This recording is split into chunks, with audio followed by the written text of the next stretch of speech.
हाय बच्चों, आप सब कैसे हैं। आज की इस वीडियो में मैं आप सबको बताऊंगा कि क्षारकों के भौतिक गुण क्या हैं, कैसे क्षारकों को पहचानेंगे हम उसके फिजिकल प्रॉपर्टीज के माध्यम से। प्यारे बच्चों, आइए मैं आपको शुरू करता हूं और बताता हूं कि क्षारकों के भौतिक गुण, फिजिकल प्रॉपर्टीज ऑफ बेसिस। सबसे पहला पहचाने हैं कि क्षारक जो होते हैं स्वाद में तीखे और कड़वे होते हैं। तो प्यारे बच्चों, मैंने यहाँ लिखा है कि क्षारक स्वाद में तीखे एवं कड़वे होते हैं तथा जल में घोलने पर ये विलेय हो जाते हैं। यदि हम क्षारक को जल में घोलते हैं तो ये जल में विलेय हो जाते हैं। इसके बाद यदि हम क्षारकों के जलीय विलयन बना लें, जैसे सोडियम हाइड्रोक्साइड, पोटेशियम हाइड्रोक्साइड, और उसके अंदर लाल लिटमस पेपर को डाल दें तो यह क्या करता है, लाल लिटमस पेपर को नीला कर देता है। जब हम क्षारकों के जलीय विलयन में या लाल लिटमस पेपर को मतलब जलीय विलयन में जब हम डालते हैं किसको, लाल लिटमस पेपर को, तो यह लाल लिटमस पेपर को नीला कर देता है। इसके बाद है नंबर अगला है कि जैसे हम साबुन छूते हैं, स्पर्श करते हैं तो उसमें चिकनाहट होती है, उसी तरह क्षारक भी जो है स्पर्श करने पर साबुन की तरह चिकना होता है। क्षारकों में यह गुण होता है कि उन्हें स्पर्श करते हैं तो स्पर्श करने पर साबुन की तरह चिकना होता है। प्यारे बच्चों, इसका सबसे महत्वपूर्ण गुण जो अम्लों से मिलता जुलता है वो यह है कि क्षारकों में अम्लों के समान संक्षारक की प्रवृत्ति होती है, माने यह भी रक्षण का कार्य करता है, अर्थात इसके अंदर संचारक की प्रवृत्ति होती है। इसके साथ साथ अब आपके समझ में आ गया होगा क्षारकों के भौतिक गुण क्या हैं। अब मैं आपको बताऊंगा कि क्षारकों के रासायनिक गुण। क्षारकों के रासायनिक गुण, केमिकल प्रॉपर्टीज ऑफ बेसिस। प्यारे बच्चों, जब किसी अन्य रासायनिक पदार्थों के साथ क्षारकों की अभिक्रिया कराई जाती है तो क्या होता है, यही है क्षारकों का रासायनिक गुण। और बोर्ड परीक्षाओं में इसमें पूछा जाता है क्या होता है जब, क्वेश्चन किया जाता है क्या होता है जब, केवल रासायनिक समीकरण दीजिए। तो आइए मैं सबसे पहले आपको बताता हूं क्षारकों के रासायनिक गुण में धातु के साथ या धातुओं के साथ अपक्रिया। धातुओं के साथ इनकी अपक्रिया क्या होती है, इसे आप ध्यान से समझें कि यदि हम प्रबल क्षारक को सक्रिय धातुओं के साथ अपक्रिया कराते हैं तो हाइड्रोजन गैस निकलती है। प्रबल क्षारक को सक्रिय धातुओं के साथ अपक्रिया कराते हैं तो हाइड्रोजन गैस मुक्त होती है, अर्थात हाइड्रोजन गैस निकलती है। अब आइए कि सक्रिय धातु कौन सी है जिनके साथ जो है सक्रिय क्षारक कौन है। जैसे कि इसके पहले हमने आपको बताया था प्रबल क्षारक ही सक्रिय क्षारक है, सोडियम हाइड्रोक्साइड, पोटेशियम हाइड्रोक्साइड, ये सब क्या है, सक्रिय क्षारक है। यदि इनकी अपक्रिया हम जिंक के साथ करा दें, जिंक की अपक्रिया सोडियम हाइड्रोक्साइड के साथ करा दें, अगर सोडियम हाइड्रोक्साइड के घोल में जिंक को डाल दें, बच्चों आप जानते हैं जिंक जस्ते के बर्तन भी बनते हैं, डाल दें तो क्या होता है, हाइड्रोजन गैस निकलने लगती है। तो आइए सबसे पहला जिंक के साथ अपक्रिया, रिएक्शन विथ जिंक या रिएक्शन विथ जेडेन। अब यहां हम जिंक भी लिख सकते हैं, रिएक्शन विथ जिंक क्या है, ध्यान से समझिए आप। जब जिंक को सोडियम हाइड्रोक्साइड के साथ गर्म करते हैं तो सोडियम जिंकेट प्राप्त होता है और हाइड्रोजन गैस निकलती है। देखिए जिंक सॉलिड होता है, ठोस होता है, जस्ते के बर्तन आप लोग देखे होंगे। अब सोडियम हाइड्रोक्साइड को पानी में घोल करके एक्वस कर लें, सोडियम हाइड्रोक्साइड एक्वस है, उसके बाद जो है जैसे इसमें डालेंगे हाइड्रोजन गैस निकलने लगती है ऊपर की ओर, और जो लिक्विड बचता है, एक्वस बचता है, वो सोडियम जिंकेट है। अब यहाँ ध्यान से देखें, Zn+2NaOH gives Na2ZnO+H2। यदि आप ध्यान से देखें तो यहाँ Zn अभी वैलेंस नहीं है, इसलिए हमें यहाँ पर 2 से गुणा नहीं, Zn वैलेंस है, ध्यान दीजिए। Zn यहाँ 1 है, O यहाँ 2, तो O यहाँ पर कितना है 2 है, और Zn 1 है, O 2 है, Na 2 है और H 2 है। तो ध्यान से आप समझें, यहाँ प्राप्त होगा Na2 ZnO2 और इसी को हम कहते हैं सोडियम जिंकेट, प्लस यहाँ हाइड्रोजन गैस मुक्त होती है। प्यारे बच्चों, इसके साथ साथ अब अगला है एल्यूमिनियम के साथ अभिक्रिया। जब हम रिएक्शन विथ एल्यूमिनियम, अब यहाँ देखिए रिएक्शन विथ एल्यूमिनियम। प्यारे बच्चों, एल्यूमिनियम भी आप लोग देखें, एल्यूमिनियम के तार है, एल्यूमिनियम के भी बहुत से बर्तन भी होते हैं, एल्यूमिनियम के बहुत से मतलब एल्यूमिनियम धातु का उपयोग आप लोगों ने बहुत देखा होगा। यदि उसी सॉलिड एल्यूमिनियम को सोडियम हाइड्रोक्साइड के घोल में डाल दिया जाए तो क्या करेंगे? सोडियम हाइड्रोक्साइड पहले क्या होता है, सॉलिड होता है, इसमें जल में घोल लिया जाए, उसके बाद इसमें एल्यूमिनियम डाल दिया जाए तो सोडियम मेटा एल्यूमिनेट प्राप्त होता है और हाइड्रोजन गैस निकलती है। यहाँ आप देखें 2 Na है और 2 Al है, 2 Na 2 Al, O यहाँ पर 2 और यहाँ पर हम कर दें 2H2O, तो 2 2 कितना हो गया 4, अर्थात यहाँ हो गया 2 दूनी 4, हाइड्रोजन यहाँ हो गया 4 2 6, तो यहाँ पर हाइड्रोजन हो गया 6, तो हो गया 3H2। इस प्रकार जो है, इस प्रकार यहाँ पर जो है सोडियम मेटा एल्यूमिनेट प्राप्त हो जाता है। यही इसकी रासायनिक गुण है। प्यारे बच्चों, इनके अन्य रासायनिक गुण हम आपको आगे बता रहे हैं कि इनके अन्य रासायनिक गुण हैं कि इन्हें अन्य जैसे धातु ऑक्साइड या कार्बन डाइऑक्साइड के साथ अभिक्रिया या अम्लों के साथ क्या अभिक्रिया होगी इनकी, साथ साथ धातु ऑक्साइडों के साथ क्या होगी इनकी अभिक्रिया, तो हम आपको आगे इसमें बताने चल रहे हैं और मुझे विश्वास होगा कि आप इसे लिख लिए होंगे। अब इसके बाद हम आपको बता रहे हैं कि कैसे एक कार्बन डाइऑक्साइड के साथ अभिक्रिया करती है। तो हम अगली हेडिंग आपको बता रहे हैं कि कार्बन डाइऑक्साइड के साथ अभिक्रिया। नंबर 3 है CO2 के साथ अभिक्रिया। यहां पर हेडिंग होगी रिएक्शन विथ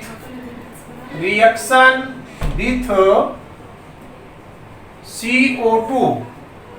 प्यारे बच्चों, अम्लों के साथ जैसे कैल्शियम हाइड्रोक्साइड भी क्या है, क्षारक है।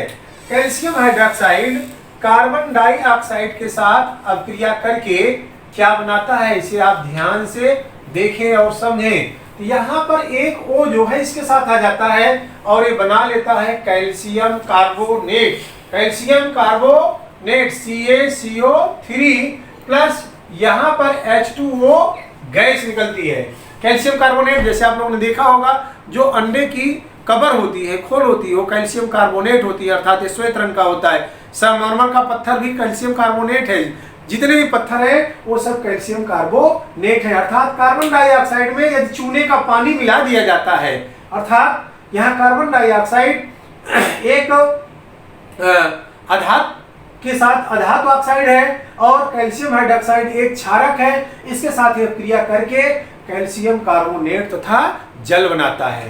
प्यारे बच्चों, इसके बाद नंबर अगला है कि यह जो है एल्यूमिनियम हाइड्रोक्साइड के साथ माने अम्ल के साथ H2SO4 के साथ अभिक्रिया करके क्या बनाता है।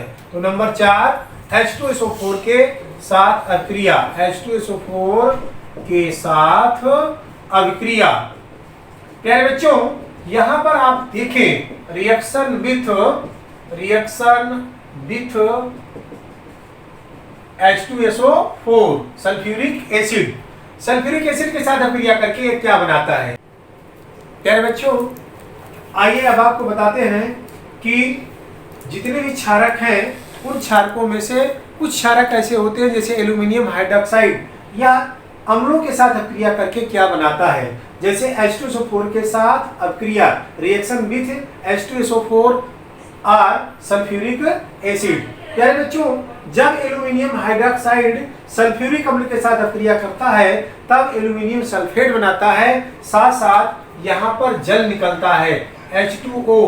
अब यहाँ पर आपको ध्यान ये देना है कि एल्यूमिनियम की ऑक्सीकरण संख्या +3 होती है, सल्फेट की ऑक्सीकरण संख्या -2 होती है, इसलिए यहाँ पर 3 से गुणा करेंगे और यहाँ पर 2 से गुणा करेंगे, तो यहाँ हो जाएगा 2AlSO4 टेकन थ्राइस। अब यहाँ 3 दूनी 6 हाइड्रोजन यहाँ है और 3 दूनी 6 हाइड्रोजन यहाँ है और 3 दूनी 6 ऑक्सीजन प्लस 6H2O, अर्थात एल्यूमिनियम हाइड्रोक्साइड को सल्फ्यूरिक अम्ल के साथ जब हम गर्म करेंगे तो हमें यहाँ एल्यूमिनियम सल्फेट प्राप्त होगा, एल्यूमिनियम सल्फेट। साथ साथ यहाँ पर हाइड्रोजन गैस भी और जल निकलेगा, यहाँ पर क्या निकलेगा, जल निकलेगा, अर्थात यहाँ इसके पहले वाले में एक कैल्शियम कार्बोनेट है, कैल्शियम कार्बोनेट।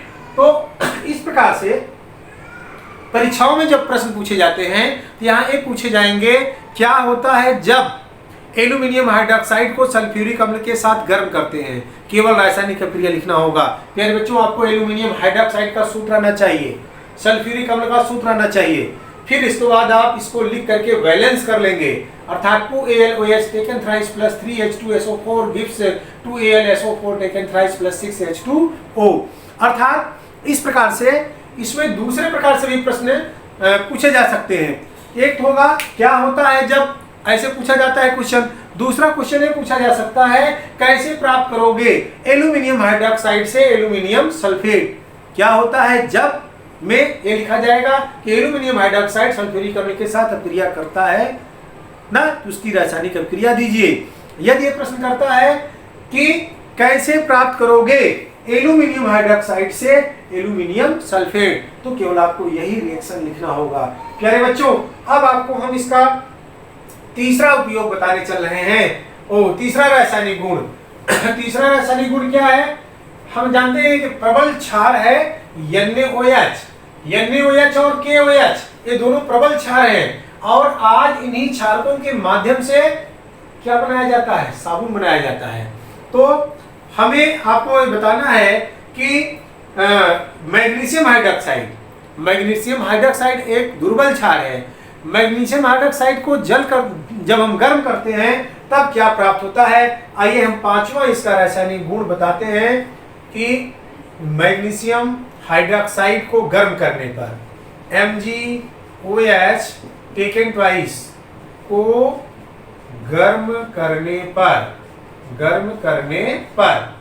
जब आप इसे गर्म करेंगे तो प्यारे बच्चों यहाँ पर आप देखिए, जब इसे गर्म करेंगे तो MgOH taken twice gives, heat करने पर क्या होता है? अभी आप देखिए कोई घोल हो और उस घोल को गर्म करो तो पानी उसमें वाष्प बनकर के निकलने लगता है, तो यहाँ पर जल जो है वाष्प बनकर निकल जाएगा और उसके बाद जो ठोस बचा रहेगा तो ये एक प्रकार से एक्वस है और इस एक्वस में से यहाँ पर MgO ये सॉलिड प्राप्त हो जाएगा प्लस H2O वाष्प के रूप में निकल जाएगा, ये वेपर के रूप में जो है वाष्प के रूप में ये निकल जाएगा, बाहर निकल जाएगा। इस प्रकार से जब हम मैग्नीशियम हाइड्रोक्साइड को गर्म करते हैं तो गर्म करने पर हमें मैग्नीशियम ऑक्साइड प्राप्त होता है। प्यारे बच्चों, इसके बाद इसके और भी बहुत से जो है बनाने की विधियां हैं, जैसे अभी अमोनियम हाइड्रोक्साइड है, अमोनियम हाइड्रोक्साइड को जल में घोल देते हैं तो आयनों में विघटित हो जाता है, NH4+ हो जाता है और OH- हो जाता है। अब आपको बता दें कि इस सोडियम हाइड्रोक्साइड को तेल या वसा के साथ मिला करके साबुन बनाया जाता है, ये भी इसका एक बहुत महत्वपूर्ण जो है गुण है। तो अगला गुण आप समझ लें, आगे इसे और भी पढ़ना है। तो अगला है सोडियम हाइड्रोक्साइड का तेल के साथ अभिक्रिया। नंबर 6 सोडियम हाइड्रोक्साइड का वसा के साथ अभिक्रिया। अब आगे आपको यहां बता रहे हैं कि तेल या वसा जो है कई रूपों में पाया जाता है। ओलिएट, पोमिटेट, स्टीरिएट, ये कई रूपों में होता है, इसका अलग अलग सूत्र होता है। लेकिन आगे फिर से भी है, इसका एक अलग सा चैप्टर है, वहां पर हम आप लोगों को पढ़ाएंगे, बताएंगे। लेकिन यहाँ इसमें जो ओलिएट रूप होता है उसी से सोडियम हाइड्रोक्साइड की अभिक्रिया कराते हैं। तो जब हम इस वसा को, जैसे इसका सूत्र होता है CH2COOC17H35, CH2COOC17H35, CH2COOC17H35 की अभिक्रिया हम करा दें NaOH सोडियम हाइड्रोक्साइड। अर्थात मेरे बच्चों, आप अपने घर पर भी साबुन बना सकते हैं। अर्थात जब इसको हम मिला करके गर्म कर दें तो यहाँ पर A इसके साथ क्रिया करके ये साबुन बन जाता है। अर्थात यहाँ बनेगा 3C17H35, C17H35 COO Na, ये 3 अणु बना, प्लस यहाँ पर ग्लिसरीन प्राप्त हो जाता है CH2CH2OH। तो प्यारे बच्चों, ध्यान से ये देखना है और समझना है कि यहाँ पर ये साबुन माने कपड़ा धोने वाला साबुन, इसी तरह नहाने वाला साबुन बन जाता है और एक ग्लिसरीन बन जाती है जिसे हम ग्लिसरॉल बोलते हैं। और ग्लिसरीन जो है लोग विभिन्न उसमें प्रयोग करते हैं। इसी तरह यदि हम यहाँ सोडियम हाइड्रोक्साइड ना करके पोटेशियम हाइड्रोक्साइड कर दें, KOH कर दें, तो यहाँ पर जो है नहाने वाला साबुन प्राप्त हो जाता है, मृदु साबुन प्राप्त हो जाता है। तो प्यारे बच्चों, इस तरह से इन क्षारकों द्वारा जो है साबुन भी बनाया जाता है। इसे हमें आगे और डिटेल में पढ़ना है और इसे मैं पुनः फिर से और विस्तृत पढ़ाऊंगा।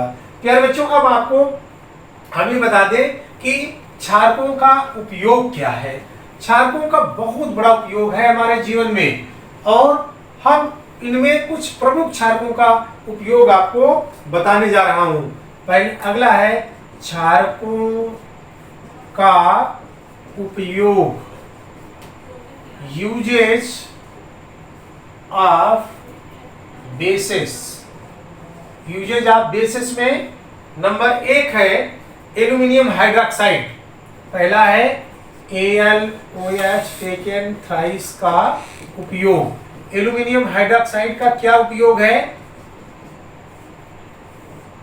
एल्यूमिनियम हाइड्रोक्साइड को जो है वस्त्र तथा प्रतिअम्ल बनाने में, जब हम वस्त्र बनाते हैं तो जो वस्त्र बनता है, वस्त्र के धागे जो है उसमें बाद में आप देखते हैं वस्त्र जैसे एकदम उसी में से सिमटा रहता, धागे स्पष्ट दिखाई नहीं देते हैं। तो एल्यूमिनियम हाइड्रोक्साइड के द्वारा जो है वस्त्र बनाने में और साथ साथ जो है इसका प्रतिअम्ल बनाने में, तो इसका उपयोग क्या है? वस्त्र तथा प्रतिअम्ल बनाने में, वस्त्र तथा वस्त्र उद्योग में और तथा प्रतिअम्ल बनाने में, इसका एल्यूमिनियम हाइड्रोक्साइड का उपयोग हो गया। प्यारे बच्चों, इसी तरह हम सोडियम हाइड्रोक्साइड NaOH का, नंबर 2 NaOH तथा KOH का उपयोग,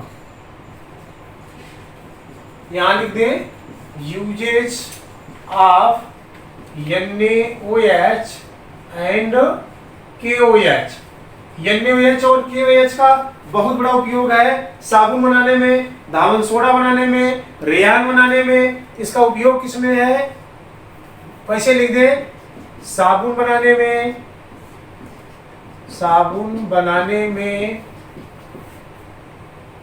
अब इसमें कामा करके धावन सोडा बनाने में, जो खाने वाला सोडा होता है धावन सोडा, वो भी सोडियम हाइड्रोक्साइड से बनाया जाता है। धावन सोडा बनाने में अभी आगे इसको मैं पढ़ाऊंगा कैसे बनाया जाता है।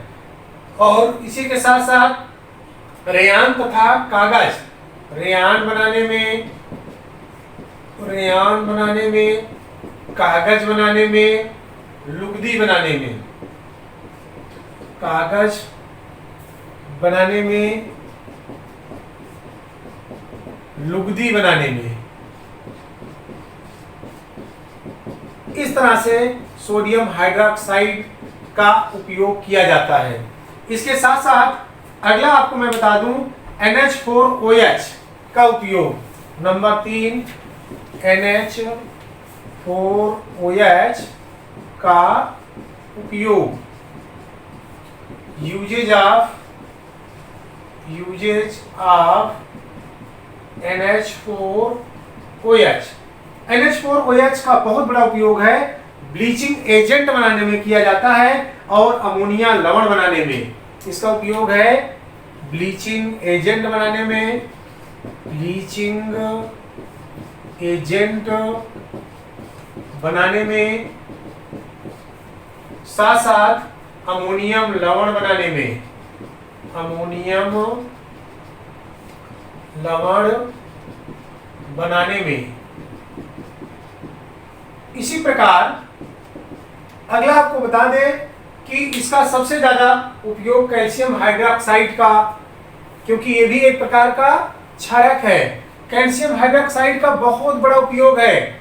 आज हम सब जो ब्लीचिंग पाउडर प्रयोग करते हैं, एक किससे बनाया जाता है? कैल्शियम हाइड्रोक्साइड, अर्थात बुझा हुआ चूना। तो अगला है कैल्शियम हाइड्रोक्साइड का उपयोग, CaOH टेकन ट्वाइस का उपयोग। यहां लिखेंगे uses of calcium hydroxide, calcium hydroxide. तो कैल्शियम हाइड्रोक्साइड का क्या उपयोग है प्यारे बच्चों?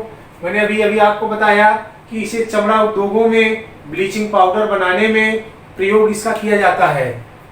चमड़ा उद्योग में चमड़े को साफ करते हैं, चमड़ा उद्योग में, और ब्लीचिंग पाउडर बनाने में, ब्लीचिंग पाउडर बनाने में। प्यारे बच्चों भी आपको विस्तृत से बताएं कैसे ब्लीचिंग पाउडर बनाते हैं। जैसे देखो CaOH टेकन ट्वाइस है, अब इसमें क्या करेंगे? क्लोरीन गैस प्रवाहित कर देंगे, Cl2। जब इसमें क्लोरीन गैस प्रवाहित करेंगे तो यहाँ पर प्राप्त हो जाएगा CaOCl2, और हाइड्रोजन गैस जो है इसमें से मुक्त हो जाएगी, निकल जाएगी। इस प्रकार से प्राप्त हो जाएगा ब्लीचिंग पाउडर। आगे हम आपको इसको विस्तृत बताएंगे। इस वीडियो में सिर्फ इतना ही। मुझे पूर्ण विश्वास है आपके समझ में आया होगा। यदि आप चैप्टर माने जो क्षारक है, क्षारकों के उपयोग, क्षारकों के रासायनिक गुण और क्षारकों के भौतिक गुण आपकी समझ में आया होगा, तो मेरे वीडियो को जरूर लाइक और सब्सक्राइब कीजिएगा। धन्यवाद।